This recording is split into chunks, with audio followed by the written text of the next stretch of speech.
February 2nd, 1959. A torn tent, 9 sets of footprints, and a horror no one could explain. The wind howled across Khalat-Syekh, Dead Mountain in the Mansi language. Deep within the Ural Mountains of Soviet Russia, a group of 9 experienced ski hikers, students and graduates of the Ural Polytechnic Institute, were overdue. Their leader, Igor Dyatlov, had promised to send a telegram upon their return to Vizhay, their final destination. The date was February 12, 1959. No telegram arrived. 10 days later, a search party was launched. Initially, it was a small affair, mostly fellow students and volunteers. But as the days dragged on, the Soviet authorities, sensing something was gravely wrong, escalated the operation. Soon, aircraft, military personnel, and even local Mansi hunters joined the desperate quest to find Dyatlov's group. On February 26th, their tent was discovered, partially collapsed and covered in snow on the eastern slope of Khalat-Syekh. What the searchers found next would haunt them and eventually the world for decades. The tent had been cut open from the inside, not torn but deliberately sliced. Inside, an eerie scene awaited. Gear lay scattered, boots, a collection of warm clothing, their ski equipment, even food rations. It was as if the hikers had abandoned their camp in a frantic hurry, leaving behind essential survival items in sub-zero temperatures. The temperature that night would have plummeted to -25 or even -30 degrees Celsius. Following faint footprints in the snow, the searchers traced a path leading downhill, away from the tent, towards a dense line of cedar trees.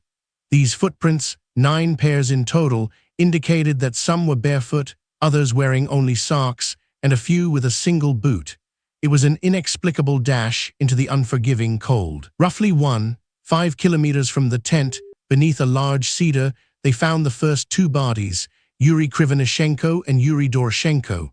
They were clad only in their underwear, huddled by the remains of a small fire. Their hands were burnt, suggesting a desperate attempt to stay warm. Not far from the cedar, 3 more bodies were discovered, arranged in a line heading back towards the tent. These were Igor Dyatlov, Zinaida Kalmogorova, and Rustam Slobodin. Dyatlov was found with one arm over a small birch tree, as if trying to climb, or perhaps pull himself towards the camp. The autopsies revealed hypothermia as the cause of death for these initial 5. However, there were other perplexing details. Kalmogorova had severe bruising on her side, and Slobodin suffered a crack to his skull. These injuries, while not fatal, suggested a struggle or a fall. The remaining 4 hikers, including Seaman Zolotaryov, Lyudmila Dubinina, Nikolai Thyborgsbrignoles, and Alexander Kolvatov, remained missing for 2 months.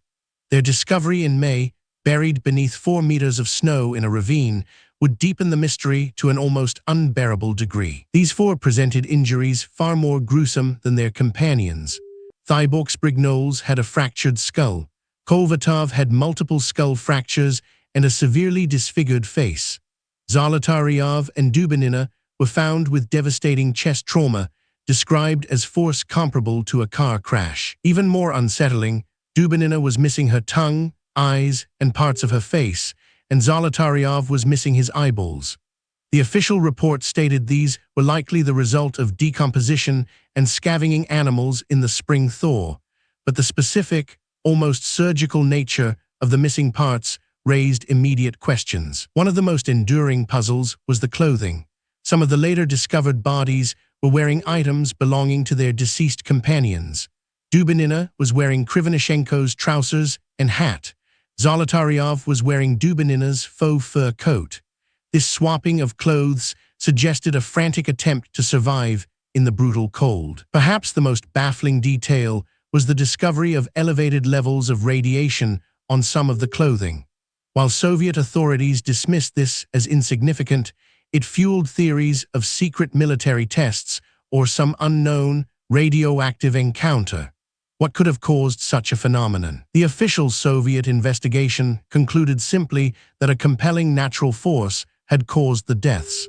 They closed the case, sealing the files and restricting access to the area for years. This immediate and opaque conclusion only intensified speculation and distrust. Over the decades, countless theories have emerged. Everything from a sudden avalanche or slab avalanche to infrasound-induced panic, military weapon testing, encounters with indigenous Mansi people, or even a Yeti attack. Each theory attempts to explain the conflicting evidence, but none fully satisfies. The avalanche theory, long a leading contender, struggles to explain the intact tent and the lack of typical avalanche debris. Furthermore, the cut from the inside detail seems to contradict a sudden external force. Yet, a specific type of slab avalanche or wind slab has been proposed, where a compacted layer of snow could slide without burying the tent completely. The paradoxical undressing, where hypothermia victims shed clothes, often in a final, confused effort to cool down, could explain some of the nudity, but it doesn't account for the severe internal injuries or the missing body parts. The combination of factors pushes the incident beyond simple explanation. In 2019, the Russian Prosecutor General's office reopened the case, conducting new investigations and simulations. Their 2020 findings ultimately supported the avalanche theory, combined with severe hypothermia, as the most plausible explanation for the hikers' actions and deaths. However, even this updated official conclusion struggles to fully reconcile every peculiar detail: the specific injuries, the radiation, the frantic, inexplicable flight from the tent.